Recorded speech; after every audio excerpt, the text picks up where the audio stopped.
Hi there, I'm Ben, the developer of SCM. In this video, I want to give to you a quick overview of how it works. I'm not going to go into a lot of detail, just the basics.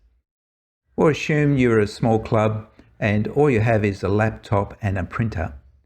How SCM scales up for larger clubs, I'll talk about that later in the video. The application uses Microsoft's SQL Express, so we need to log in to the database server. You'll notice that the demo is full of data. There's a big pile of sessions. Each one, of course, is a club night. Red indicates that they are locked and they can be hidden. And as you would expect, each session has lots of events. Up here is where we navigate the three tabs: Session, Nominate, and Heats. To get started, I'll create a new session. There's date and time, and we can enter a description to make the night a little bit more memorable. And there's the new session. Next, we add events. I can use the tab or arrow key down to go to the next record. There are shortcut keys, of course. Let's say we want to run two events of the same distance and stroke.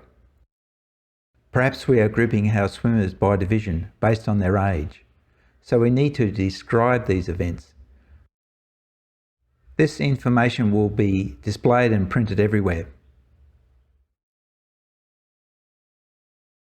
Here's how we nominate. Select the club member and just check the boxes. If you are a large club with lots of swimmers, you might want to use the search box. You might be wondering what this button with the letter Q is all about. Toggle this feature on and it indicates if the club member is qualified to swim the event. What I want to do for this demo is to fill up an event with lots of swimmers. That way you can see me build heats. We move on to the next tab. With the events selected, we're ready to create heats. This is the auto build button. For this video, I'm not going to explain what we see here. I'll just accept the defaults. Now I have my heats, slowest being the first, fastest being the last. To do the next event, I navigate to it, then click the auto build button again. If you don't have the patience for that, then go up to the menu and select build all heats.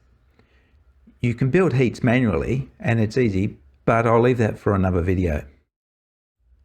Okay, we need a marshal's report and a set of timekeepers reports, one for each heat.